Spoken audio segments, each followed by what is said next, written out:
جمال الوجود بذكر الإله وتصفو الحياة بنور هدى.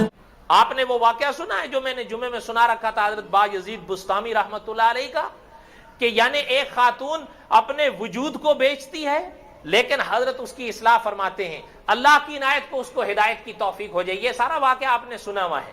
وہ سدھرتی ہیں. اب علماء نے کیا فرمایا کہ حضرت نے اپنے کندھے سے چادر اتاری اور بچھا دی اور فرمایا کہ آ جاؤ. آ جاتی ہیں، سجدے میں اتر جاتی ہیں. حضرت فرماتے ہیں کہ اللہ یہاں تک میرا کام تھا، اب آگے تیرا کام ہے.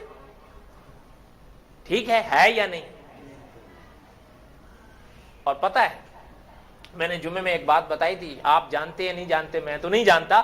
علماء نے ان کے واقعات میں یہ بات لکھی ہے کہ یہ حضرت باجزید بستامی رحمت اللہ علیہ کا دور تھا اور وہ خاتون سدری، حالانکہ ان کا پیشہ اپنا جسم بیچنا تھا اور لیکن وہ اپنا سدری. ٹھیک ہے. اس کے بعد حضرت نے اصلاح فرمائی، اس خاتون نے تجدید ایمان کی اور حضرت نے تجدید ایمان فرمائی. اس کے بعد وہ مجلس میں رہا کرتی تھی. سنیے دھیان سے. ایک صاحب نے اس چیز کو تسلیم کیا کہ حضرت میں ان سے نکاح کرنا چاہتا ہوں. بھیا آپ کی مرضی ہے. ٹھیک ہے. انہوں نے اس خاتون کو نکاح میں قبول کیا. اب ذرا سنیے گا، یہ حوصلے جگر کی بات ہوتی ہے.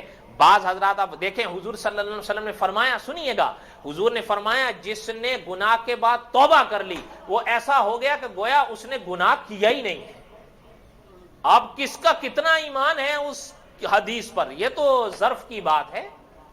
وہ اب وہاں پر آتے ہیں اور نکاح کو قبول کرتے ہیں اس خاتون کے ساتھ، جبکہ وہ سارا پس منظر جانتے ہیں.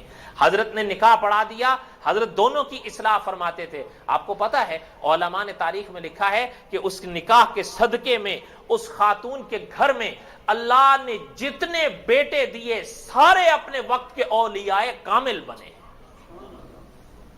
اللہ کو کون روک سکتا ہے یا نہیں؟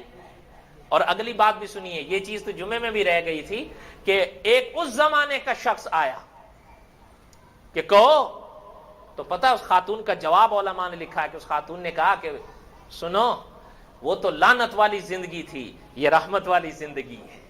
اس میں تو کچھ نہیں تھا، اس میں سب کچھ ہے.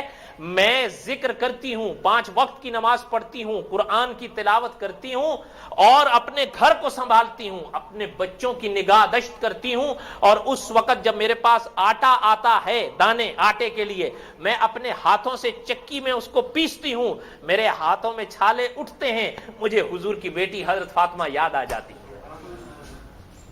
اصلاح ہے. لیکن کہنے کا مقصد کیا تھا کہ کچھ تو اپنے آپ کو بدلا ہے یا نہیں؟ کیسے بدلا ہے اپنے آپ کو کہ انسان آج کا رشک کرتا ہے یا نہیں؟